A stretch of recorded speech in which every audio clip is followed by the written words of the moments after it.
Hello everyone. If you like this audiobook and want to listen to more, please consider subscribing. And if you like this video, like it as well, enjoy.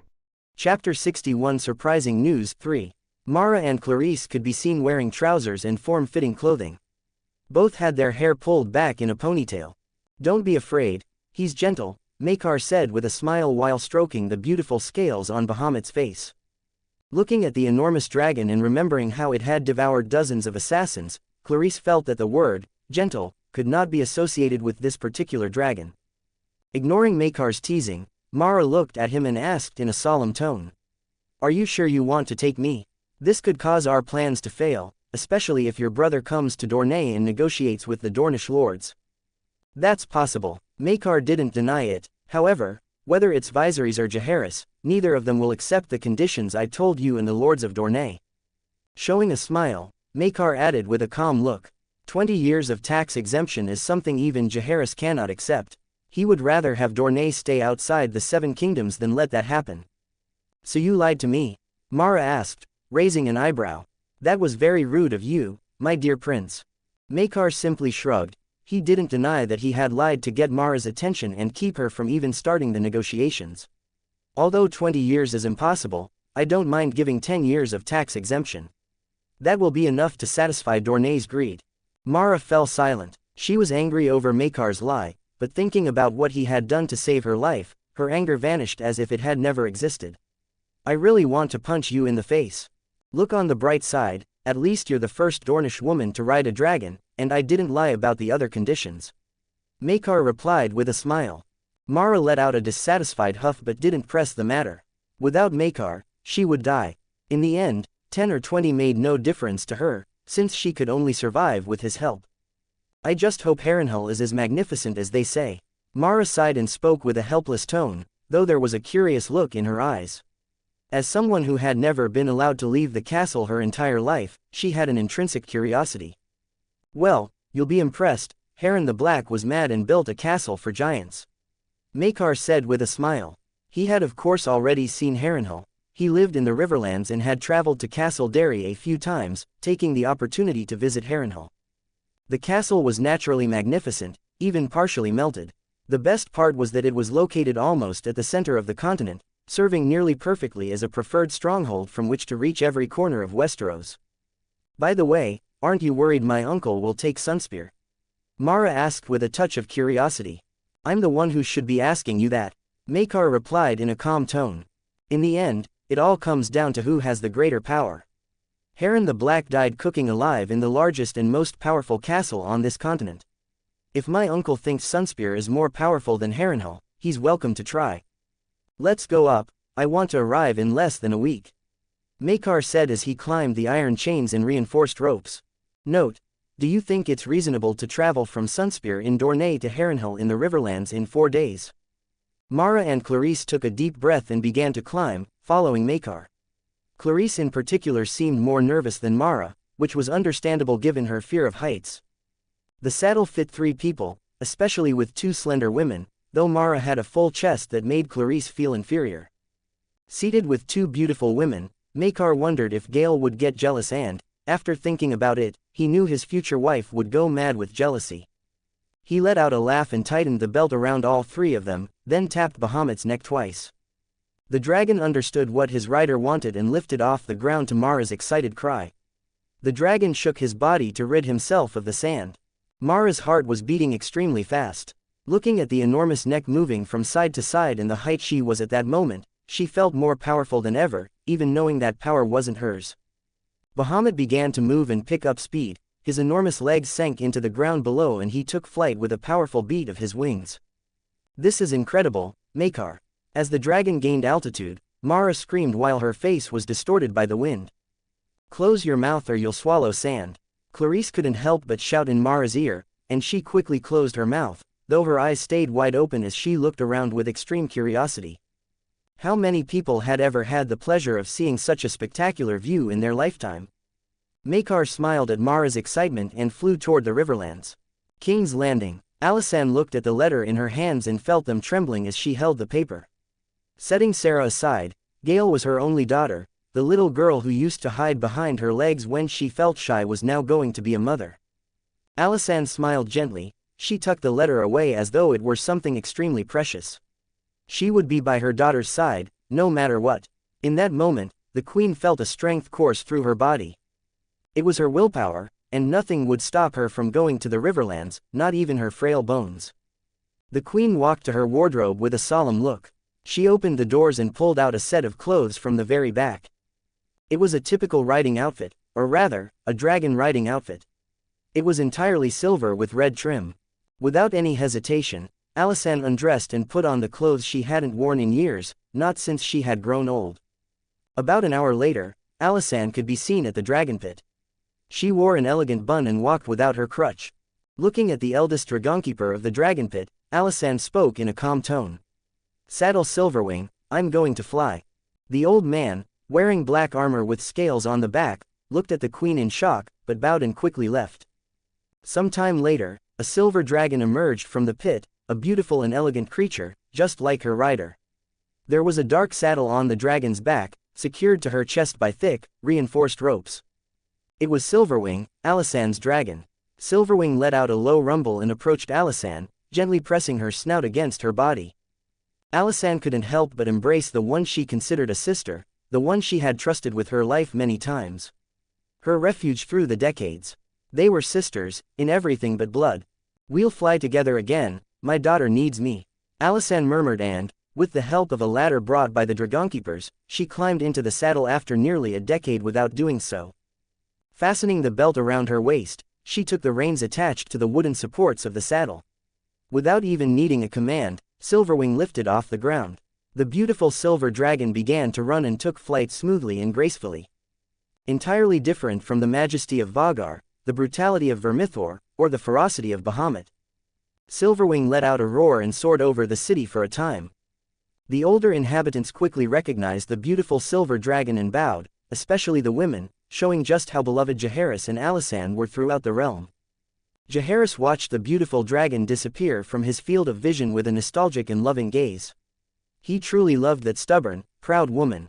He would die for her without a moment's hesitation.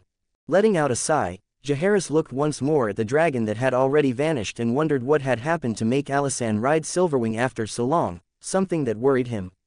Alysanne was no longer young, and riding a dragon was tiring work.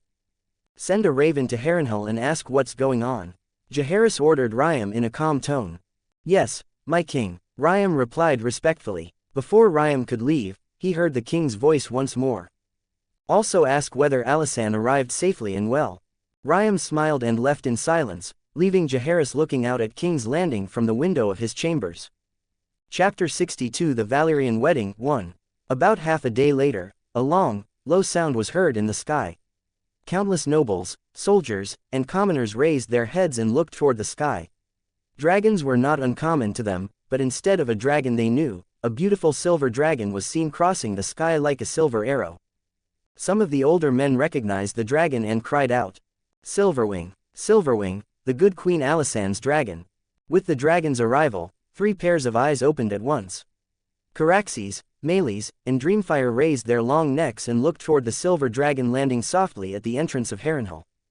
Caraxes, being the troublemaker he was, bared his teeth threateningly. Meleys simply let out an arrogant, regal rumble before closing his eyes. Dreamfire merely looked at Silverwing with a cold gaze and closed her eyes. Alysanne, in the saddle, touched her spine and let out a pained sound. She was truly too old to fly for so long on a dragon and feel pain in her back.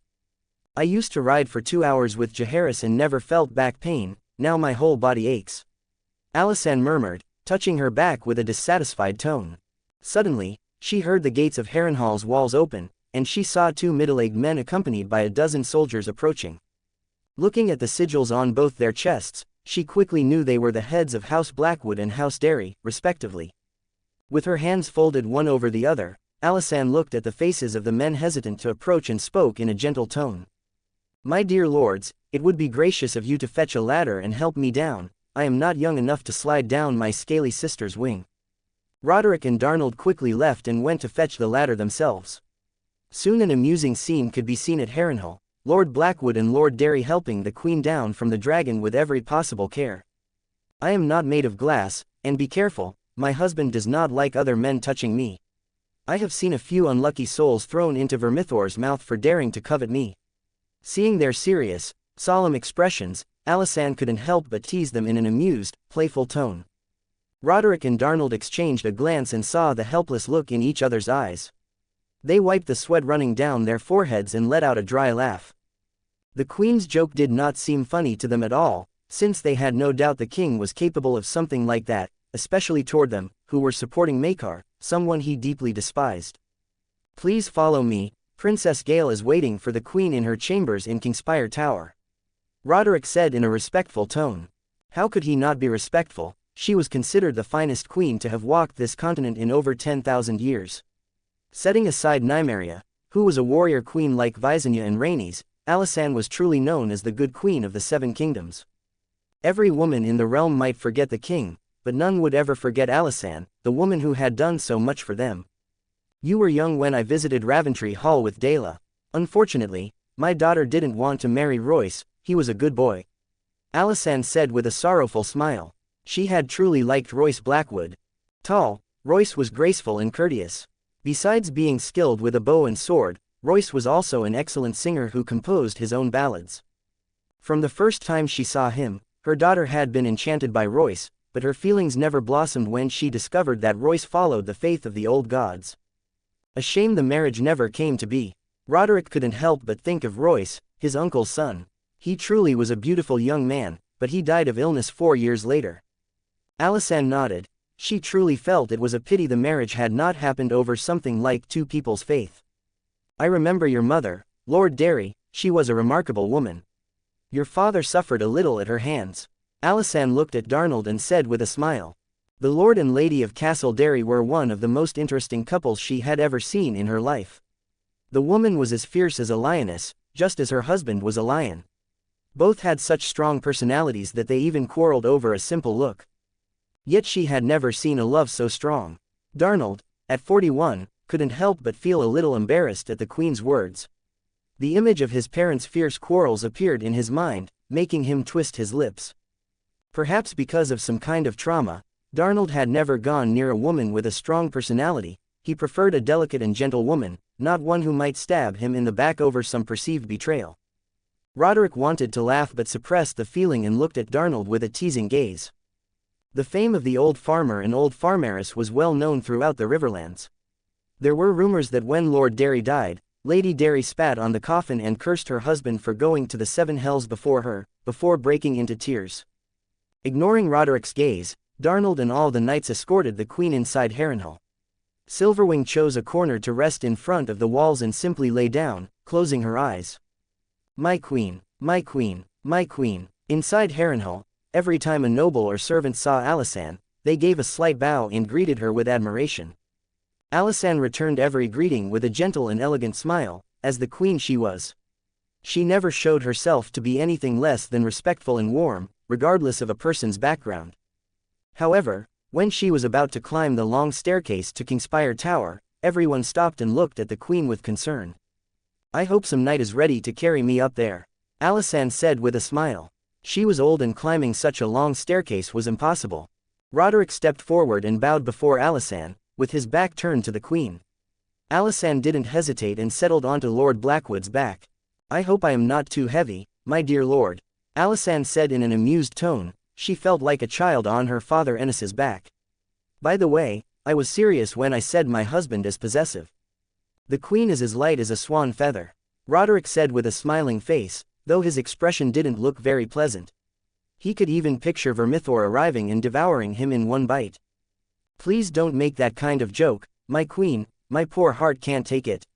Climbing the stairs with every possible care, with a dozen men following behind in case the Queen fell, Roderick spoke in a tone full of distress. Alysanne let out a hearty laugh and thought she should have left much sooner to visit the 7 kingdoms again. She had forgotten that life was still enjoyable, even in her old age. Finally, after some effort on Roderick's part, he let the Queen down from his back, and, without a word needing to be said, Alysanne entered the room while all the men remained outside, including Roderick and Darnold. It was not proper for a man to enter an unmarried woman's chambers, especially a princess's. Inside the room, Gale saw her mother and ran toward her, hugging her tightly. Mother, I'm here for you, dear. Stroking her daughter's hair tenderly, Alysanne spoke in a gentle, sweet tone. Gale nodded repeatedly and hugged her mother tighter. I missed you so much. Look at you, you are becoming a remarkable woman. Looking at her daughter's tear-streaked face, Alysanne spoke in a gentle tone. She could see that Gale was more mature than a month ago. Apparently, her daughter had grown a great deal while managing Harrenhal. She wondered if she shouldn't have done it sooner, giving Gale a castle to run. I will always be the girl who ran to your bed in the middle of a storm. Gale said in a spoiled tone, which made Alysanne laugh. Come, tell me everything, Maester Victorio said. Alysanne brought Gale to the bed and asked in a gentle tone. A long conversation began at that moment. Chapter 63 Conspiracies 1. In the tent bearing House Targaryen sigil, Daemon could be seen putting on his trousers while looking at the two naked women in the bed. He showed a smile and dressed calmly. However, when he tried to put on his shirt, he found that his right arm wouldn't move and remembered that he only had one arm. His smile vanished and he showed a cold expression full of resentment. Others couldn't know it, but he knew about the whispers and the things they said about him behind his back. Everyone said he was no longer dangerous, a one-armed man wasn't even worthy of being called a knight. If it weren't for the dragon, he would be just another useless man. Daemon would show them, would show everyone who the real danger was. Suddenly, a soldier rushed into the tent. My prince, the queen has arrived riding Silverwing. The soldier caught his breath and spoke in a hurried tone. Daemon's expression grew even colder. If there was anyone he wanted to see dead, it was Alysanne. The queen had forced him to marry the bronze pig in the Vale. That cursed day was the first time Daemon had felt so small and insignificant, as if he could be nothing more than a puppet in Alysanne's hands. What brought her to Harrenhal? Daemon asked in a tone that sent chills through the poor soldier. He shuddered before the prince's murderous gaze and lowered his head, not daring to look at Daemon again. With his head lowered, the soldier answered in a slightly trembling tone, We don't know, but something probably happened at Harrenhal. The castle's maester was seen climbing, with the help of some soldiers, up Kingspire Tower. Did Gale fall ill? Daemon asked, though it wasn't a question for the guard but for himself. He stepped out of the tent and looked toward Harrenhal with a thoughtful expression. Gale had always had fragile health, especially as a child. That's good, it will keep her occupied for a while. Daemon murmured with a smile. Just as Roderick was thinking of killing Mathos to incriminate someone, Daemon was thinking of doing the very same thing. Daemon wanted to tarnish Maekar's reputation, but he wanted him to be in Harrenhal to do something like that, since the blame for Mathos's death could fall on Gale, accusing her of being incompetent for not even being able to protect the castle. The rogue prince didn't want that, he wanted Maekar to bear the blame. However, Daemon's opportunity came 4 days later. That day, a gigantic platinum dragon with gold-edged scales roared majestically and flew over where the armies of the three factions were camped. The giant dragon flew low to the ground, stirring fierce winds wherever its majestic, powerful body passed. Seated in the saddle on the dragon, Maekar, his hair fluttering in the wind, looked at the sea of men below and thought that things were truly amusing in Harrenhal. Everyone was showing off their own strength as though they were peacocks trying to attract a mate. It made him realize the world was still quite simple, whoever had the bigger fist won over the greater number of people. Simple, easy, and uncomplicated. Mara also looked at the sea of men below her and couldn't help but think it was the largest number of people she had ever seen in her life, far surpassing any banquet she had ever held in Sunspear.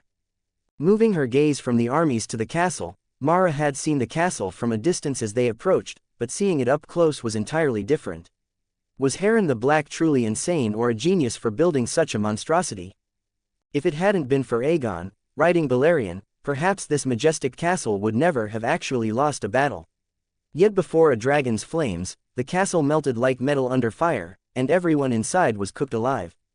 What should have been House Hoar's greatest protection became its own tomb. The mighty House Hoar thus vanished from existence. Of the three, Clarissa's thoughts were the simplest, she merely found the castle excessively large. The idea of living in such a castle left her rather unhappy. Bahamut approached the castle entrance and landed on the ground with a heavy thud. The dragon's neck turned to the side, and he stared at Silverwing, sleeping not far away. The silver dragon didn't even wake and seemed to ignore Bahamut entirely. Maekar noticed Silverwing and knew that Alysanne already knew about Gale's pregnancy and had come riding her dragon to Harrenhal. Shaking his head, Maekar undid the safety belt and turned his body, gripping the chains and ropes, and began to climb down. Mara and Clarisse mirrored his movements and quickly descended from the dragon, both women letting out a relieved sigh. Though there had been a few stops before reaching Harrenhal, since the dragon couldn't fly 24 hours a day for 4 days straight, Mara and Clarisse still felt enormous relief at touching the ground again. Removing his gloves, Maekar heard the castle gates open and saw 2 middle-aged men approaching with about 15 men, all heavily armed from head to toe.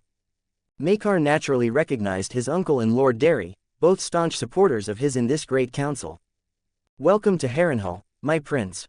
Roderick and Darnold, along with all the guards, knelt before Maekar and spoke at the same time. Their voices rang out loud and powerful. They acted formally before every watching eye, observing from a distance. "Rise, there's no need to be so formal," Maekar said with a gentle laugh and helped his uncle and Lord Derry to their feet. "Did the journey go well, Maekar?" Roderick asked, glancing discreetly at Mara and Clarisse behind Maekar. He couldn't help but give his nephew a strange look. He could hardly believe Maekar had dared to bring lovers from Dorne to Harrenhal with his own pregnant bride here. Under his uncle's gaze, Maekar simply rolled his eyes. Roderick's thoughts were written plainly across his forehead. Still, considering Mara's and Clarisse's appearances, it wasn't truly unreasonable to assume he'd brought 2 lovers from Dorne. These are Lady Dane, Lady of Starfall and head of House Dane, as well as this generation's Sword of the Morning, and Princess Mara, Princess of Dorne and Sunspear. Maekar introduced them both in a calm tone. Roderick looked at Mara and Clarisse, surprised. He stepped forward and spoke in a cordial tone. "Welcome to Harrenhal. I will have your chambers cleaned and properly secured." "Thank you, Lord Blackwood," Mara said with a smile while looking at Roderick with a touch of curiosity. She was truly curious about the man who had raised and taught Maekar. "You have my thanks, Lord Blackwood," Clarisse said in a solemn, serious tone, keeping an upright posture, ready to react to any sign of danger. "Let's talk later, I want to see Gale." Maekar, who had already been eager to see Gale as soon as possible, spoke up at that moment. He didn't wait for the others and went into the castle alone. Roderick and Darnold exchanged a glance and saw the teasing look in each other's eyes. It was the first time they had ever seen Maekar show an expression like that. It was almost amusing to see him so on edge. Everyone made their way into the castle. Bahamut looked at Silverwing once more and lay down on the opposite side from the silver dragon. At that moment, the 2 dragons served as guardians of the gate in the walls. Back in Gale's chambers, the princess and the queen could be seen embroidering what looked like baby shoes, black in color with small red dragons embroidered into the fabric. "Gale, you should embroider some larger ones too, babies grow fast," Alysanne said with a smile. She had done this with all her daughters and wouldn't miss this mother-daughter moment for anything in the world. Gale nodded. Over these 4 days, her mother had taught her many things for the baby's safety and her own. She listened to everything with great seriousness. Her mother was a very experienced woman, having been a mother to 13 children. Suddenly, the door opened, and startled by the abrupt noise, Gale looked up. Her eyes went wide when she saw Maekar's familiar figure appear before her. Maekar. Setting aside the thread and needles, Gale ran toward Maekar and practically leapt onto him. Maekar caught the woman in midair and held her tightly, kissing her fervently. Both began kissing as though they were the only 2 people in the world. After a while, the kiss ended and they looked at each other in silence. "I came as fast as I could the moment I got the news," he said, gently touching Gale's belly, which made Gale's eyes narrow with a happy look. "You got here fast, Maekar." Alysanne approached the couple and spoke in a gentle tone. "I wish I'd gotten here faster," Maekar said with a smile, looking at his grandmother. Looking at her grandson, Alysanne said, "I've already prepared everything for the wedding, we were just waiting for your arrival. Speaking of which, I want an elder summoned from Dragonstone. Gale and I are going to marry by Valyrian customs," Maekar said at that moment, finally remembering when Alysanne had spoken about the wedding. Alysanne was surprised. Not just her, many others seemed surprised as well. Only Gale showed a smile. She already knew about this, since it had been her own request. "It may take a few weeks," Alysanne said in a thoughtful tone. She wasn't opposed to the idea of a Valyrian wedding, since it would be a more intimate ceremony, with only friends, relatives, and allies present. After all, anyone could see that Gale and Maekar were marrying far too quickly, and there was only one reason for such a thing to happen: an unexpected pregnancy before the wedding. Chapter 64 Conspiracies 2. And who might these two lovely ladies be? Alysanne asked, looking at Mara and Clarisse. She could tell Mara was from Dorne by her skin tone, but the other young woman didn't seem to be Dornish. At her mother's words, Gale also took note of the two women and looked at Maekar with a smile. Perhaps because she was pregnant, she felt her emotions were far more volatile, since she felt a flash of jealousy even before Maekar could explain anything. Mara, Princess of Dorne, and Lady Clarisse of Starfall, head of House Dane. Under the gaze of his future wife, Maekar simply smiled calmly and introduced the two women with confidence. He hadn't done anything wrong, there was no reason for nervousness. Gale relaxed at Maekar's introduction, and she looked gently at Mara. She knew Mara was important to the Great Council, where Maekar would be contesting the throne through votes. To win, she knew Maekar needed every vote he could get. "Welcome, please treat Harrenhal as your own home," Gale said in a warm and gracious tone. Looking at the reason she hadn't managed to get Maekar into bed, Mara couldn't help feeling a touch of envy. Gale didn't have the seductive body she had, but she possessed a beauty Mara would never have. Despite being slender, that slimness suited her lovely, elegant face perfectly. "It will be an honor, Princess," Mara said with a graceful, elegant smile. She narrowed her eyes seductively and glanced discreetly at Maekar. Gale perhaps hadn't noticed this, but Alysanne caught it immediately and kept a calm expression. As queen, she couldn't count how many times she'd had to stop other women from climbing into Jaehaerys' bed during these nearly 60 years of his reign. Jaehaerys was handsome, tall, strong, and a king. He was practically everything every woman could want. But because of that, Alysanne had lost count of how many scheming, opportunistic women she'd had to deal with.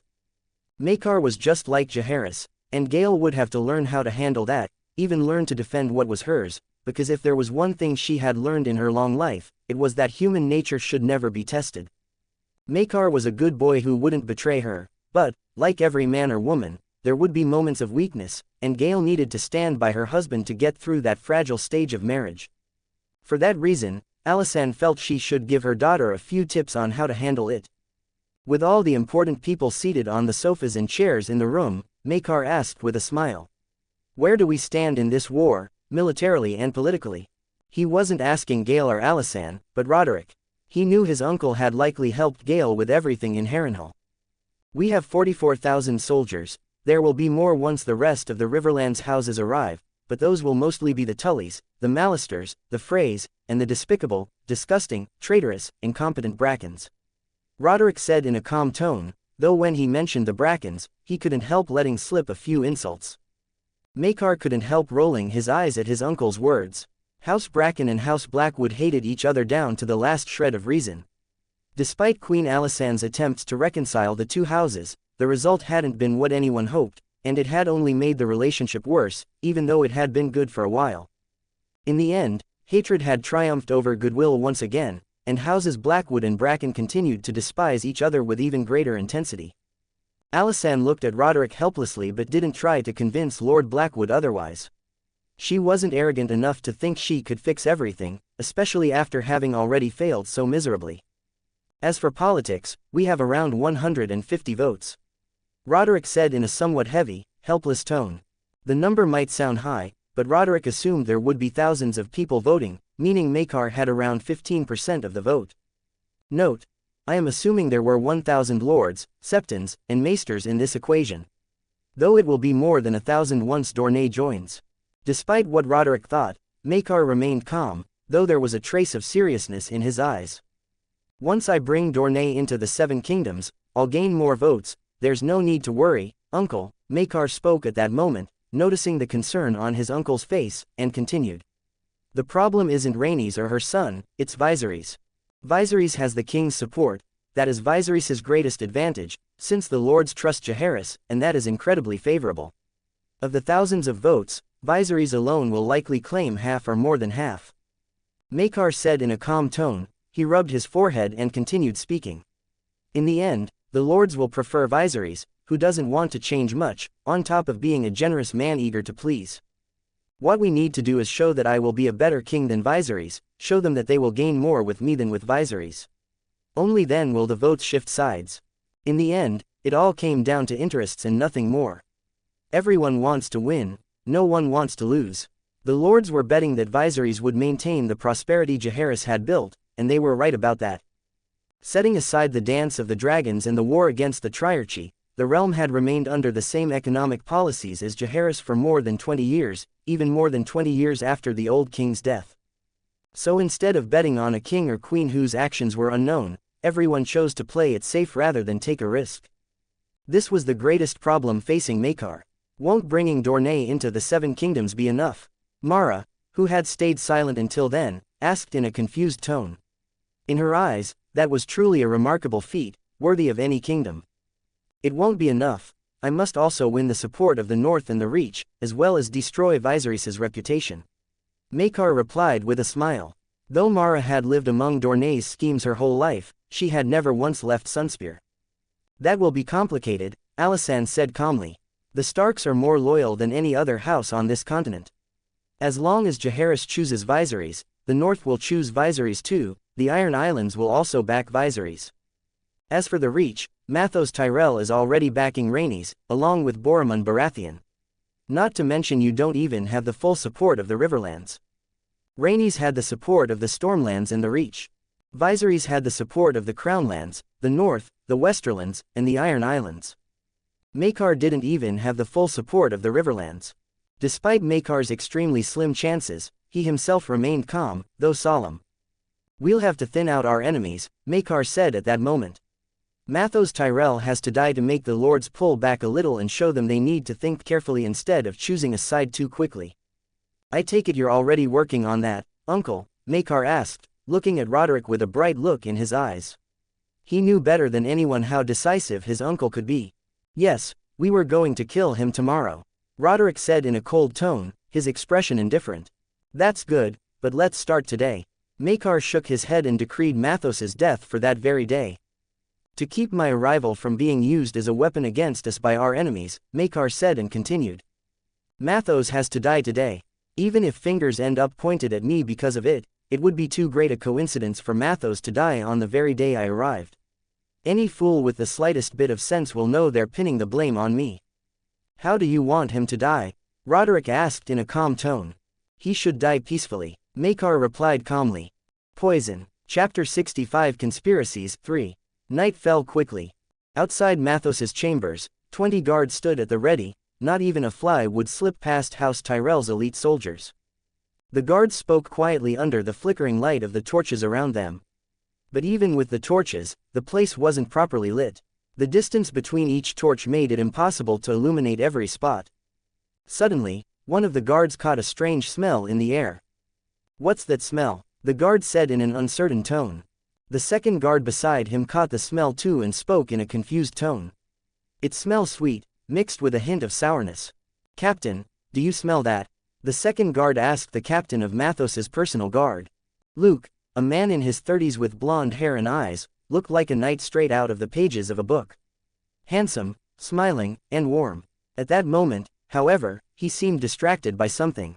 When he heard his subordinate's words, he unconsciously sniffed the air and caught a sweet smell mixed with a hint of sourness.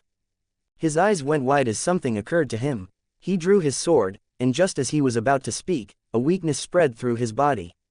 Before he could do anything, his body collapsed, and the sound of the sword hitting the ground rang out particularly clear in that moment. After the first man fell, came the second, and then the third. Within moments, all 20 men of Mathos's personal guard had collapsed to the ground, completely drained of strength. They were awake but couldn't even speak, only moved their eyes desperately. At the end of the corridor, shadows emerged, and as they passed the torches, crimson masks caught the light. There was a drop of black blood below the eyes. There were about 5 figures, all dressed in black. Looking at the fallen guards, the apparent leader of the assassins gestured with his hands and made a cutting motion across his own throat. All 5 figures drew red daggers and got to work.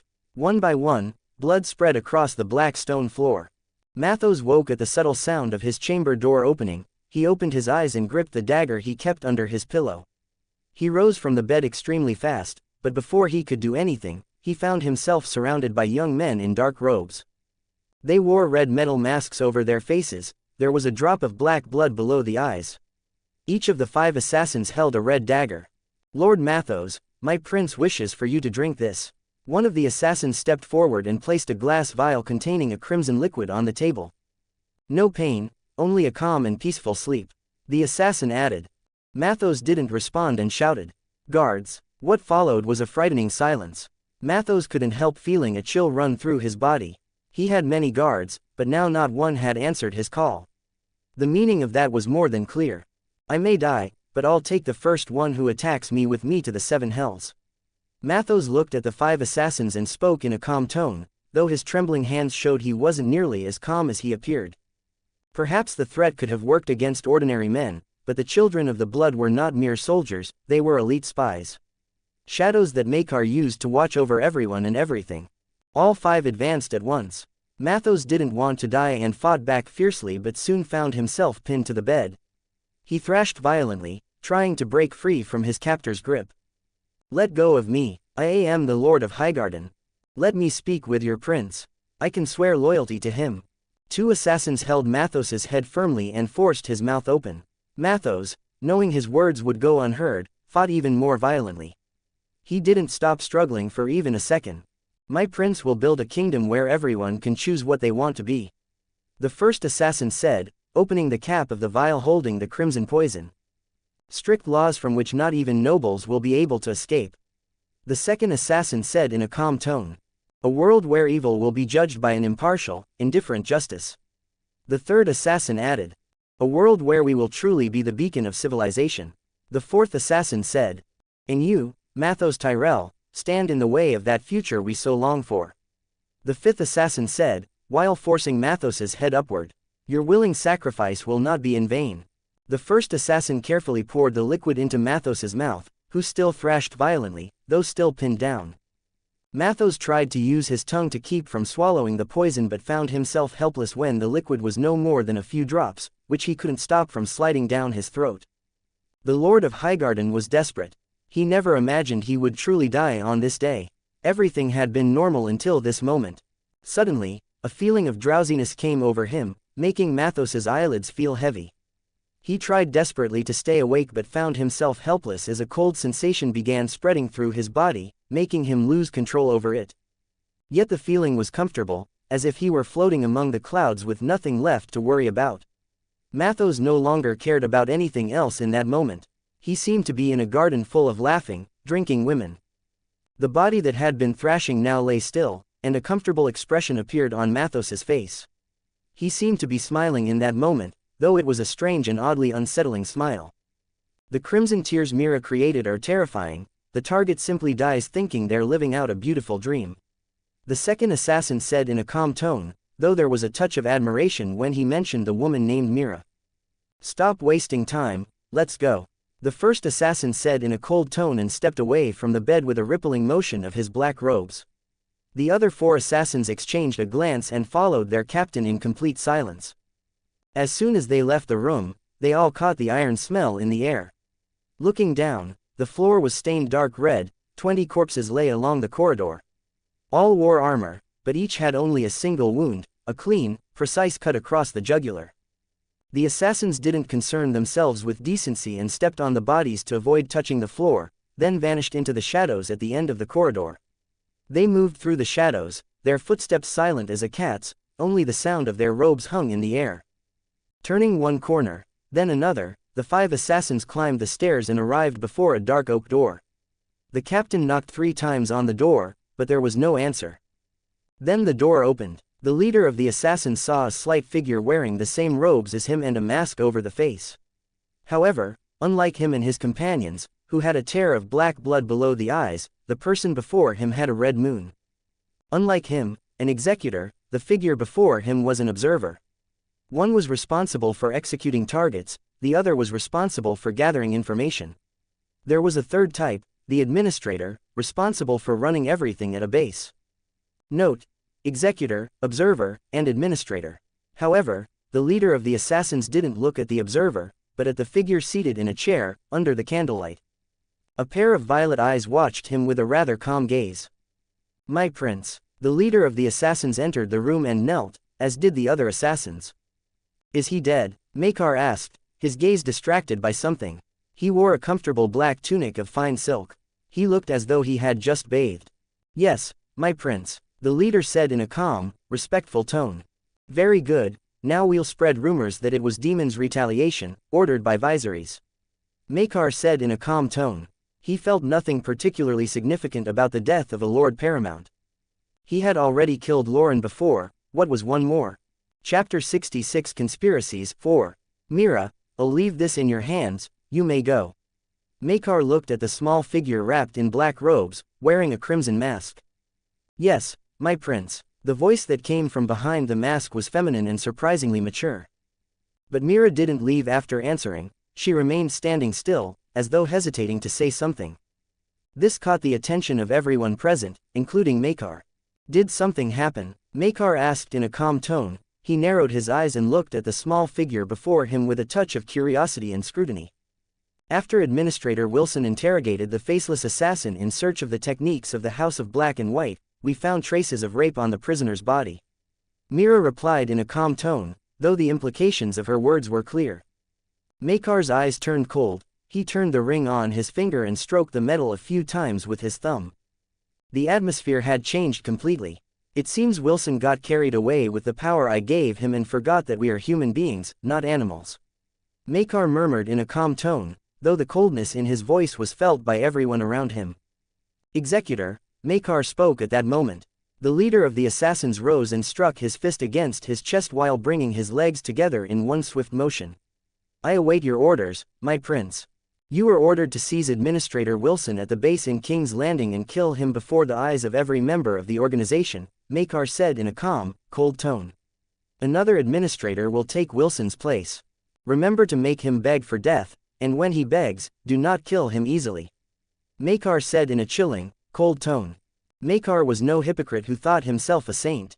He was an assassin and never denied it, but he was also no mindless animal. He despised anything related to rape or anything involving children. He didn't even consider such people human beings. Mira, if you waste my time over trash like this again, you may find yourself in the penitent's room. Maekar looked at the small figure wrapped in black robes and spoke in an even colder tone. Yes, my prince. Mira lowered her head and answered in a sorrowful tone. She knew she had done something wrong by not killing Wilson before reporting to Maekar. Seeing her fall silent, Maekar spoke in a calm tone. Strengthen security around Gale and Alysanne. I want to return to Dorne knowing they will be safe. Yes, my prince. Mira answered in a solemn tone. Leave me alone, Maekar said in a calm tone. Everyone left the room in silence, leaving Maekar alone in the chamber. The prince frowned and felt that recruiting people whose mindset and character were already formed was something he didn't want to do again. One of the reasons the children of the blood were so obedient was the brainwashing they had undergone when young. The hope of a better world. There was nothing better for controlling villains than making them believe they were heroes. Wasn't that how every tyrant, despot, and emperor had done it for millennia? Of course, Maekar wasn't lying when he said he wanted to change the world. It was a different world from the utopia they believed in, but it was a better world. It's better to cut away the rotten flesh from a body than to wait for the disease to spread. Maekar murmured, looking at the flames of the torches around him. What a hassle. A sigh sounded through the room. The next day, Daemon walked through the halls of Harrenhal and felt that the looks from the people around him were full of fear and also pure hesitation. He even saw some lords he had tried to win over the day before pulling back with hesitation and a touch of fear. Just as he was about to ask what was going on, he saw Rhaenys coming down the steps of the long staircase. Her expression was cold, but her gaze showed anger. Noticing his presence, Rhaenys approached and came extremely close to Daemon. You could have waited at least a week, Rhaenys said in a cold tone. But it seems you have no scruples at all, Daemon. I don't know what you're talking about, Rhaenys. Daemon replied in an equally cold tone. He didn't like Rhaenys' tone. Playing innocent, Rhaenys let out a sarcastic laugh. That isn't like you, Daemon. With that, Rhaenys walked away, her footsteps echoing through the halls of the Black Stone Castle, leaving Daemon utterly bewildered. What was going on? Did I kill someone and forget? But how is that even possible? Suddenly, something occurred to him and Daemon's expression changed drastically. He quickly moved forward, and as he turned the corner, he found himself before a crowd of people staring at the space ahead in shock, whispering among themselves. Noticing his arrival, everyone made way while staring at Daemon with skepticism and suspicion. After ignoring their looks, Daemon saw the reason for the fear that had been building since he arrived at the castle. Before him lay 20 bodies on the ground, all with their throats cut. A great pool of dried blood could be seen on the floor, nearly covering the entire corridor. Flies hovered in the air and over the corpses. However, it wasn't the gruesome scene that gave Daemon a bad feeling, but what was inside the room. The rogue prince ignored the bodies in the corridor and walked into the room with a calm, cold expression. Inside the room, Daemon recognized Lord Robert Redwyn and Lord Boromund Baratheon. Besides them, there were a dozen important lords from the Stormlands and the Reach. All gathered around the bed. At that moment, everyone turned their heads and stared at Daemon, who had just arrived. Their expressions were far from welcoming. Many looked at Daemon with hostility and anger. "You dare set foot in this room?" Boromund asked in an extremely irritated tone. Others might fear Daemon, but he did not. Daemon looked at Mathos Tyrell's body on the bed and understood what was happening. They were conspiring against him to strike at Viserys. Whether it was Boromund himself or Maekar, none of that mattered at this moment. Daemon knew the blame would fall on him, especially after his public argument with Mathos. The worst part was that he had genuinely wanted to kill Mathos, but he had wanted to pin the blame on Maekar. Unfortunately, someone else had already taken the initiative before him and pinned the blame on him instead. "I didn't kill him," Daemon said in an arrogant, scornful tone. Regardless of the accusations, Daemon had to deny it until the very last moment. Staying silent wasn't an option, since silence would only make him look guiltier in everyone's eyes. "Every criminal says that." Boromund didn't believe Daemon's words. Daemon's explosive, unhinged temperament was common knowledge. Daemon wasn't called the rogue prince for stealing a few flowers, but for being unpredictable, for not following orders, and for being cruel. "Watch your words, Boromund," Daemon said in a cold tone. His arrogant temper surfaced in that moment. "I am not a man who enjoys being falsely accused. I will cut out your tongue if you continue. If you think you'll intimidate me with a few words, you're mistaken, rogue prince," Boromund said, picking up his war hammer. "When I was fighting on the battlefield, you were still in your father's balls." Robert Redwyn, who was a friend of Mathos, didn't hesitate and drew his sword. He stood beside Boromund and looked coldly at Daemon. Suddenly, a solemn voice rang out. "My dear lords, if I recall, you are my guests. Will you break the sacred right of the guest?" Everyone turned to look at Maekar, who had just arrived, accompanied by Clarisse. Chapter 67 Conspiracies 5. Daemon looked at Maekar with a calm expression, but behind that calm gaze, a flame burned in search of vengeance. He felt a sharp pain where his right arm used to be, almost as if he could feel the pain of the arm being severed all over again. At the same time, with Maekar's arrival, Daemon knew everything happening at this moment was his brother's fault. There was no way Maekar didn't know what had happened in his own castle. His late arrival showed he had already spent some time on it. "My prince, we would never break the sacred right of the guest, though I cannot speak for some rebellious people," Boromund replied in a calm tone, though his gaze remained fixed on Daemon, making his intentions clear. He looked at Prince Maekar with a deep, knowing look. Maekar looked at Boromund. There was a touch of amusement in his eyes. Boromund was trying to accuse Daemon of murdering Mathos, suspicion be damned. The Lord of Storm's End was more pragmatic and cold than expected, trying to profit from his friend's death. Yet this was exactly what Maekar wanted. Boromund was aiming at Daemon because Viserys was too strong, so strong that even with the support of House Baratheon and Tyrell, Rhaenys still had little chance of winning and becoming queen. "We will cease hostilities for now. I will investigate the incident with the utmost urgency," Maekar said in a calm tone, his eyes sweeping over everyone present. As for whether he actually intended to investigate, he had not the slightest intention of doing so.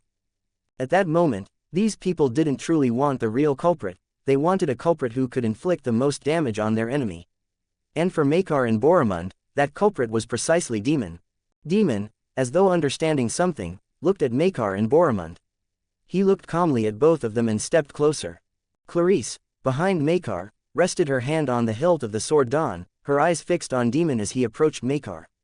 At the slightest suspicious movement from the prince, she would not hesitate to strike. Daemon didn't attack. He stopped 10 centimeters from Maekar and looked directly into his eyes. A dangerous smile appeared on his lips. He leaned in even closer and, mere centimeters from Maekar, whispered with a cold look. "I know what game you're playing, but I have to tell you. That paranoid old man's influence runs far deeper than you expect. This little game you and Boromund are playing is nothing more than an amusing diversion in his eyes. You will lose, and when that happens, I will watch with a smile as you remain stuck in that hole you call a castle for the rest of your life. Maekar smiled and looked at Daemon with the same icy gaze.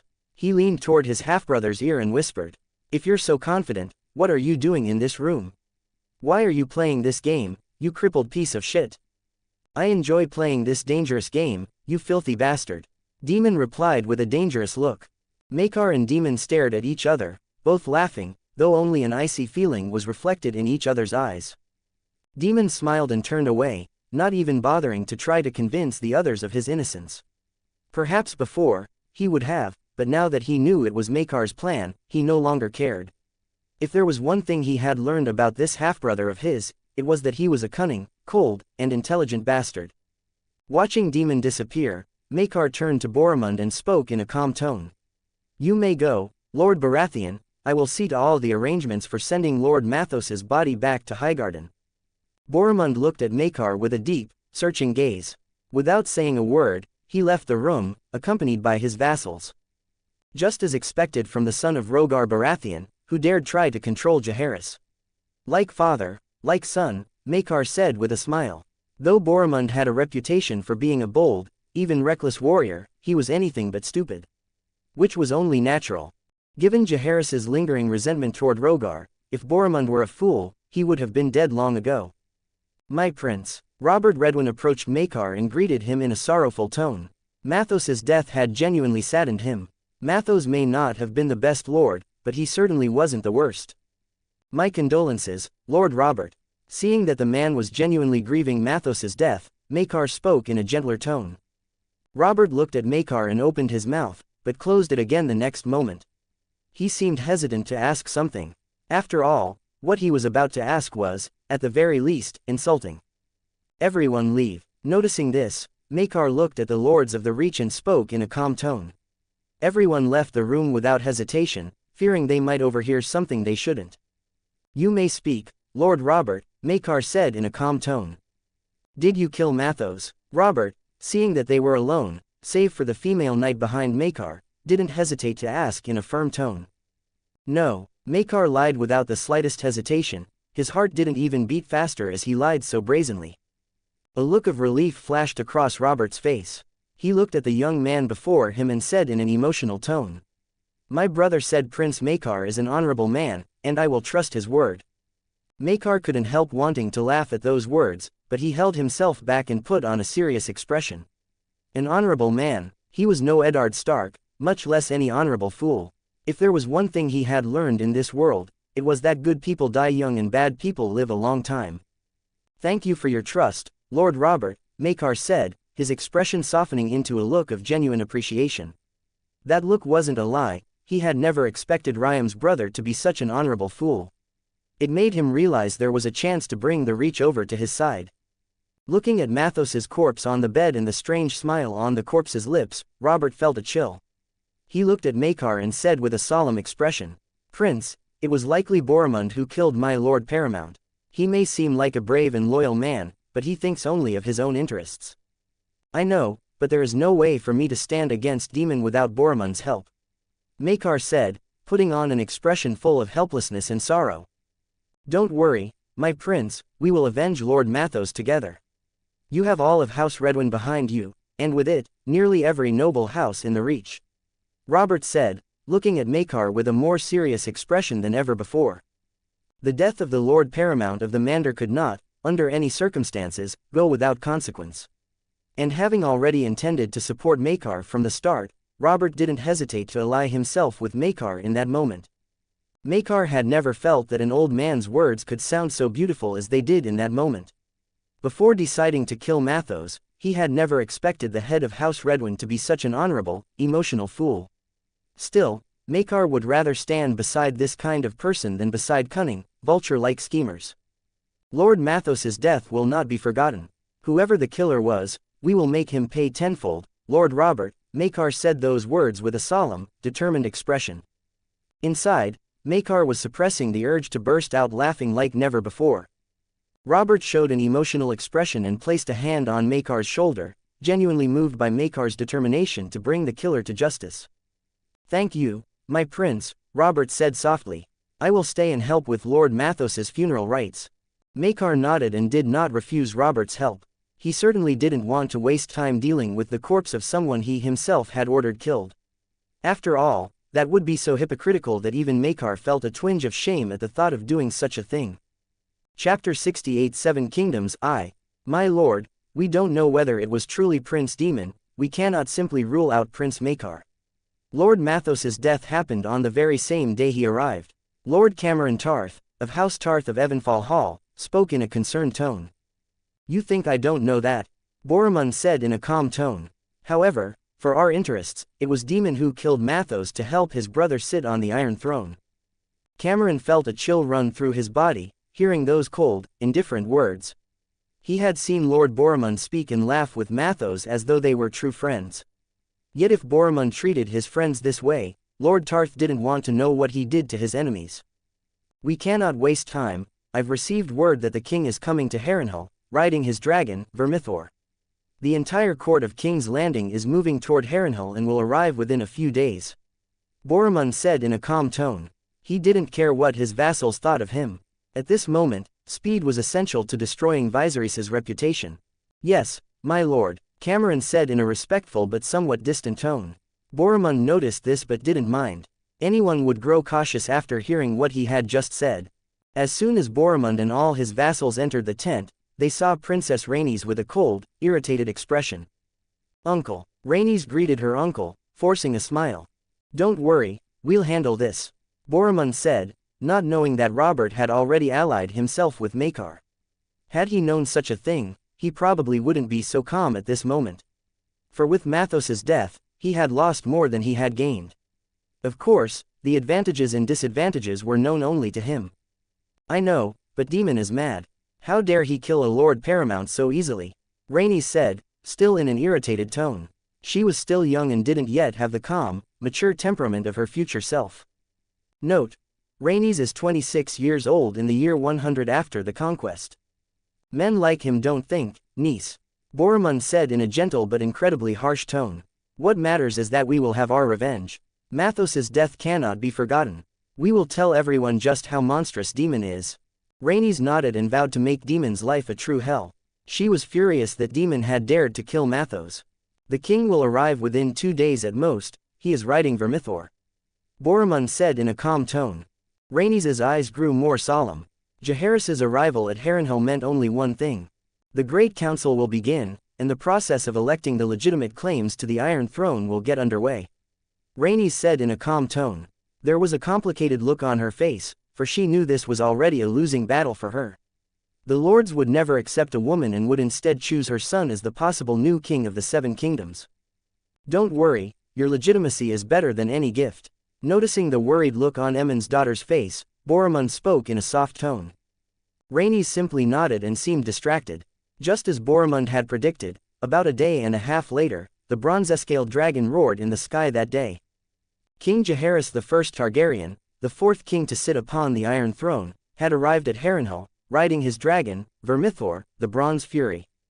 Outside Harrenhal, an enormous bronze-scaled dragon lay down beside the beautiful, elegant silver dragon. It was Vermithor in Silverwing. Vermithor's rider now sat upon the black stone throne above the steps. Every lord was present. Not only them, septons and maesters were present as well. In the first row of seats, Maekar could be seen alongside Gale. Both wore black clothing, as did Alysanne beside him.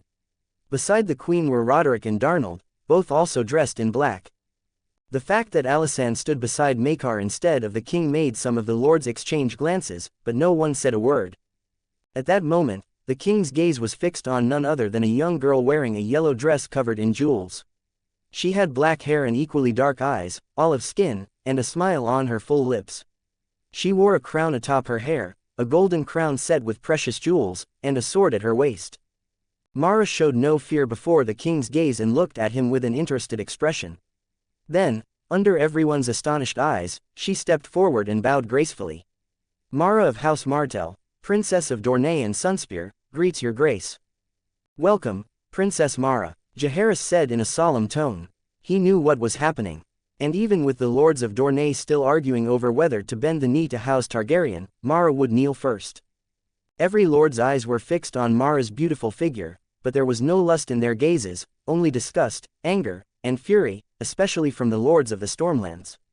They looked as though they wanted to kill Mara right then and there. Dorne had always attacked the Stormlands. The bloody rivalry between the two was as great as that between the North and the Wildlings. Both hated each other to the extreme. Given the chance, each wanted to destroy the other in the cruelest, bloodiest way possible. Some might say hatred fades with time, but that was the greatest lie anyone could tell. Hatred is never forgotten, it only lies hidden, ready to bloom again in the next conflict and be fed by another cycle of hate. Filthy whore, I want to wipe that smile off her lips. Die, filthy harlot. Whispers rang out from all sides, they didn't even lower their voices, and Mara heard every insult with a calm expression. Her smile even widened. Silence. The king spoke in a calm tone, and everyone fell quiet, though they still looked at Mara with hostility and anger. What do you wish for, princess?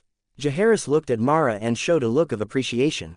The simple act of remaining calm before such a scene made the old king look at Mara with a gentler gaze.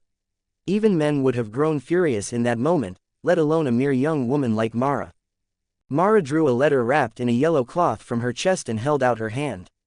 A soldier of House Blackwood took the letter from Mara's hand and climbed the steps, where he respectfully placed it in Jaehaerys' hands. Jaehaerys opened the letter and read its contents in silence. They were House Martell's terms for bending the knee to House Targaryen. There were 5 terms. House Martell retains control of Dorne and its territories. Continued use of the titles Prince, Princess of Dorne, as established by tradition under Nymeria. Dorne will pay no taxes to the crown for a period of 10 years. People, caravans, and ships may travel between Dorne and the 7 kingdoms without any taxation for 10 years. The crown will guarantee Dorne's defense against pirates and raiders from Essos. Signed by Prince Maekar of House Targaryen of King's Landing, Princess Mara of House Martell of Sunspear. Setting aside the third condition, Jaehaerys found the terms far milder than expected. But this showed just how unsettled Dorne had become at the 7 kingdoms' prosperity. That was a good sign, for the realm was more unified than ever. Still, Jaehaerys frowned at the 10-year tax exemption period. That was a very long time. Yet he hesitated to refuse. Was it worth turning down Dorne over 10 years of revenue? The answer came to Jaehaerys' mind the next moment. It wasn't worth it. This was a golden opportunity that might not come again for hundreds of years. Jaehaerys knew all too well how stubborn the Dornish lords were. If he refused Mara now, Dorne would only become even more difficult in the future. The crown accepts your terms, Princess Mara, Jaehaerys said in a solemn tone. Mara smiled.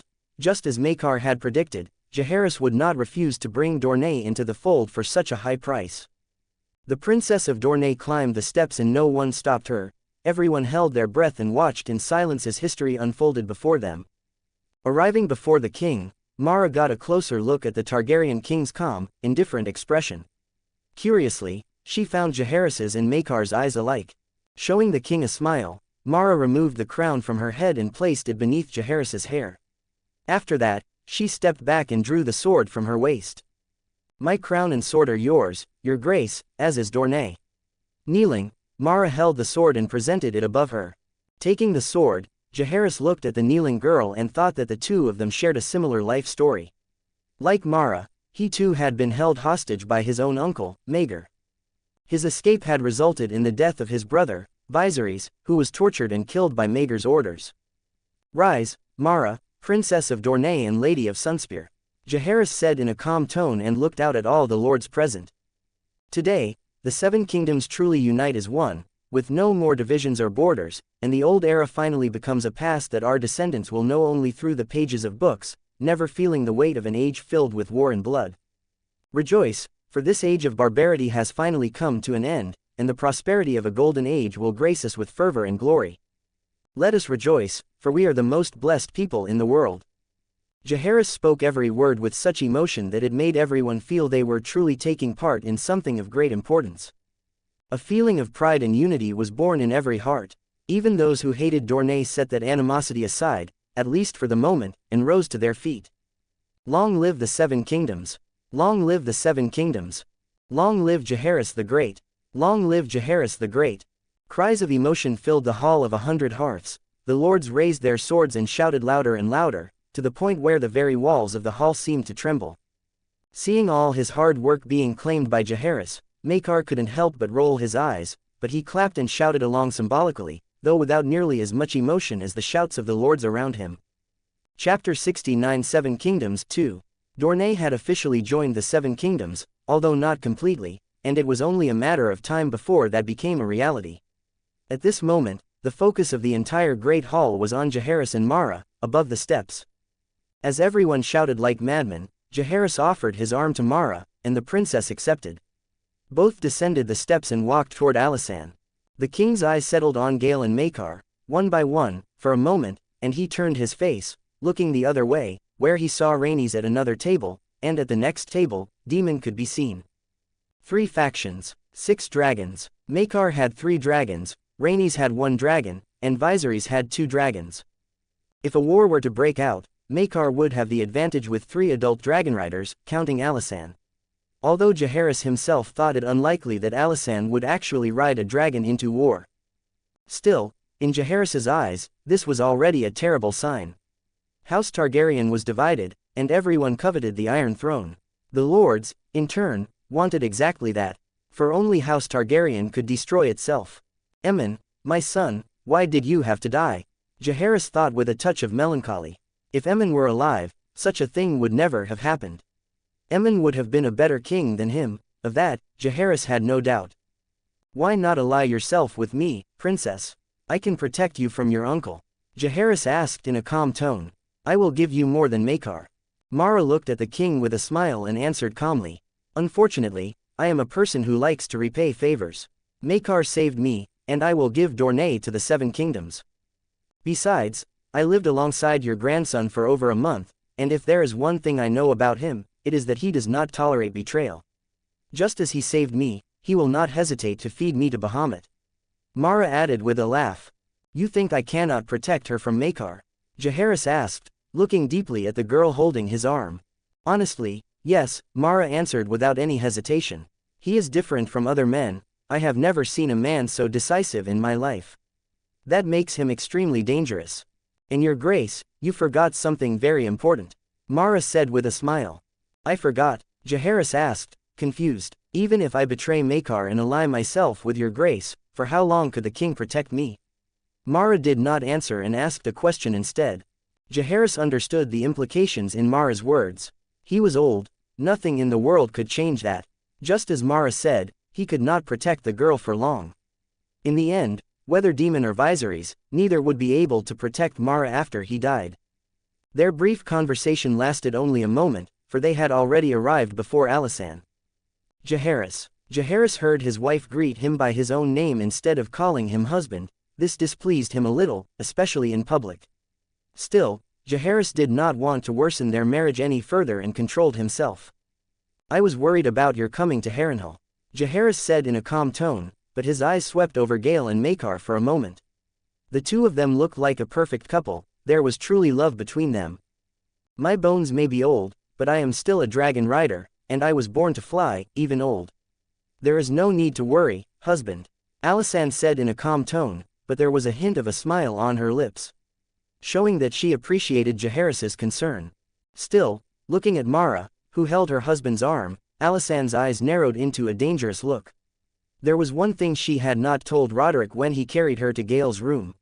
She was equally possessive. She hated any woman touching her husband. Mara, noticing the queen's dangerous look, politely released Jaehaerys' arm and stepped away, walking toward Gale and Maekar. Seeing Alysanne go back to calling him husband, a smile appeared on Jaehaerys' lips. He did not mind Mara's departure and looked at Maekar with a triumphant look. Almost as if saying it, look, I still know how to win over my wife. Maekar certainly noticed the old king's look and rolled his eyes at Jaehaerys' childishness. The older you get, the more childish and stubborn too, exactly like children, or rather, you are worse than children. At least children do not know they are doing something wrong. You arrived riding Vermithor, Alysanne remarked, looking at her husband with a gentler look. You managed to ride Silverwing, how could I not ride Vermithor? Jaehaerys said in a calm tone, but there was a smile on the king's lips.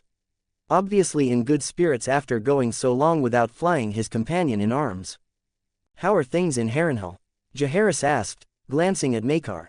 He had not expected the young man to return from Dorne at this moment, which made him curious. After all, the conquest of Dorne was an important step for Maekar to gain the prestige needed to become king. What could make this throne-hungry boy abandon part of his plans and return to Harrenhal at such a decisive moment? "Lord Mathos Tyrell and his entire retinue of 20 guards died last night," Alysanne answered in an equally calm tone. She herself had been present when Maekar ordered Lord Tyrell's death. Honestly, she found Mathos an incredibly foolish and arrogant man. Instead of supporting the only person who could protect them in Harrenhal, he dared to support Rhaenys. Did he really think he would be safe in the castle of the one he had refused to help? In this Game of Thrones, every step had to be taken carefully, or it would end in death, whether by steel, poison, or dragonfire. Jaehaerys could not help frowning upon hearing his wife's words. Jaehaerys's violet eyes unconsciously fell upon Maekar and then upon Daemon. He did not doubt for a moment that these two impulsive boys were capable of doing such a thing. At the same time, he thought that if he had arrived later, it would not have been only Mathos who ended up dead, but others as well. Jaehaerys was not exactly worried about Mathos's death. After ordering Loren's death, he had realized something. House Targaryen was strong, so strong that even killing a Lord of Loren's standing had not destabilized the balance he had built over nearly 6 decades.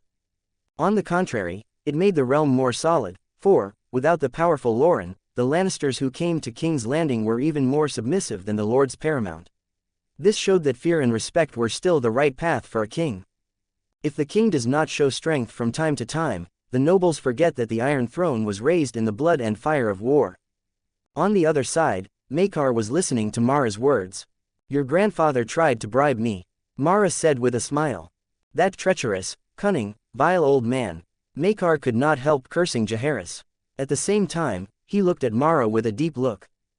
"Don't look at me like that," I refused. Mara, aware of Maekar's look, shrugged and spoke in an innocent tone. "I know," Maekar said in a calm tone. "You are clever." Mara rolled her eyes at his words, but his smile grew. Looking at Gale beside Maekar, she looked at the princess's belly and asked in a lower tone, "Will it be a boy or a girl?" Gale resisted the urge to touch her own belly and looked at Maekar, waiting for his answer. "It will be a boy and a girl," Maekar said in a calm tone, his eyes shining with a touch of tenderness. "How do you know?" Mara asked in a confused tone. "I dreamed it," Maekar answered with a smile, remembering the dream he had the night before. "I also dreamed of delicious lemon cakes, but that is not why my future children will be lemon cakes." Mara rolled her eyes and said in an amused tone. Maekar did not try to convince Mara that some rare Targaryens had quite specific dreams. Chapter 77 Kingdoms 3. Gale was different from Mara.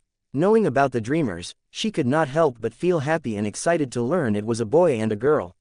This also meant Maekar would have an heir early in the marriage, which was the best thing she could want at this moment.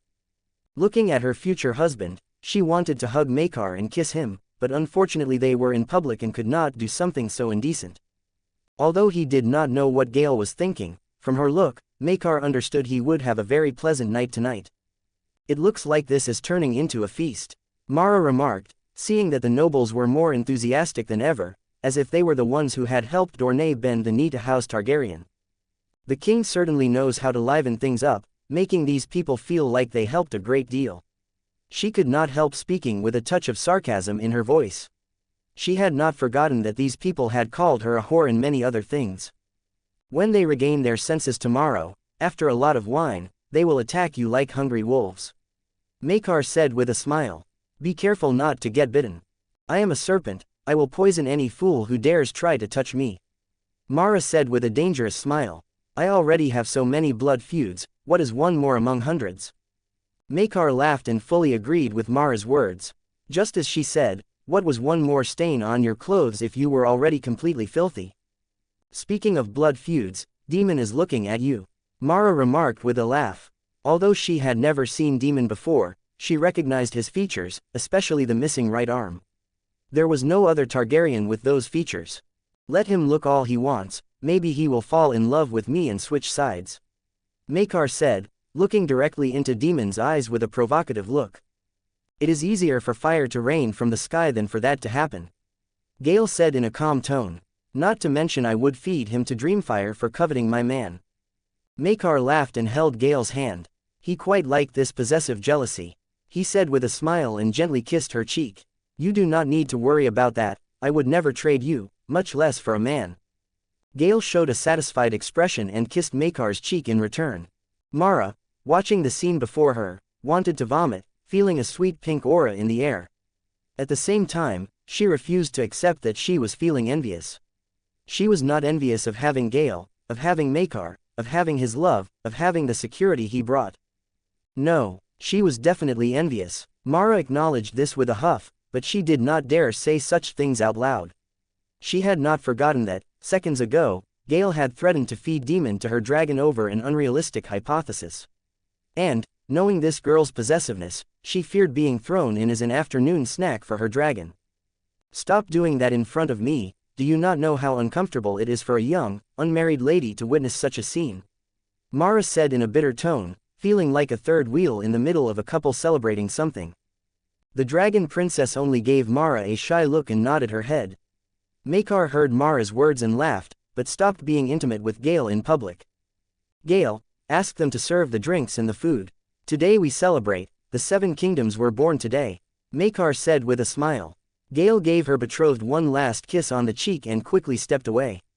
Discreetly, 5 women followed behind her, all forming a 5-pointed star, protecting Gale at the center. You do not seem so excited about the 7 kingdoms finally being united. Mara remarked, looking at Maekar's calm expression. Everyone was showing happy expressions, and even Jaehaerys seemed more relaxed talking with his wife. Mara was not wrong. Maekar was not excited, perhaps because he knew the future. He did not feel particularly excited about the complete unification of the realm, he just felt it was natural for such a thing to happen. It is something natural to happen, but sooner or later it would have happened. You and I just sped things up, Maekar said in a calm tone. So, I am not so surprised that it could happen, unlike everyone else here. In the future, House Martell had accepted House Targaryen's terms, since it had no dragons after the death of Daemon I Targaryen, and bent the knee after the death of Baelor I Targaryen, so why refuse the terms set by Maekar? Mara did not know whether Maekar was right in his claim that the 7 kingdoms would unify naturally. Despite the growing envy of the 7 kingdoms' wealth, the idea of having a supreme sovereign was still a decision many did not want to make. In the end, Maekar's terms had been essential for the Dornish lords to accept bending the knee, even if they were now pretending otherwise so as not to be looked down upon by future generations. Celebrate, Maekar Targaryen, let us toast and dance, it is a happy day. Tomorrow will be a long day of war. Seeing the girl hold out her hand to him, asking for a dance, Maekar laughed and took her hand. Fortunately, other lords were already dancing with the wives or companions they had brought to Harrenhal, all dancing to the improvised rhythm of clapping. The arrival of Maekar and Mara drew attention, and even with the animosity against Mara, she was not met with hostile looks. Though the same could not be said the next day. Maekar, the conqueror. Maekar heard countless lords calling him a conqueror. He was pleased by this. In the end, Dorne was still a kingdom, just like the other kingdoms that had bent the knee to Aegon, Visenya, and Rhaenys. Maekar had conquered a kingdom through diplomacy. This would win him many votes in this great council, surpassing Rhaenys in any vote. From a distance, Jaehaerys said to Alysanne in a displeased tone. He is going to become more arrogant. If you had conquered a kingdom through diplomacy at 14, would you not become arrogant? Alysanne answered Jaehaerys' question with another question. Jaehaerys was left speechless for the first time in years. If he had been in Maekar's place, he might have been smiling even half a year later. Not to mention arrogance, he would probably compare himself to Aegon the Conqueror. Seeing Maekar acting so calmly, Jaehaerys even doubted whether Maekar was truly a 14-year-old boy. He seemed happy, yes, but it seemed as though he had done something trivial rather than unify the 7 kingdoms, as if it were an achievement one might win after a tournament. I wish I had had that calm at 14, perhaps I would have killed Rhaegar in a painful way. Jaehaerys remarked in a calm tone. If you had killed him, the Stormlands would have rebelled at the start of your reign.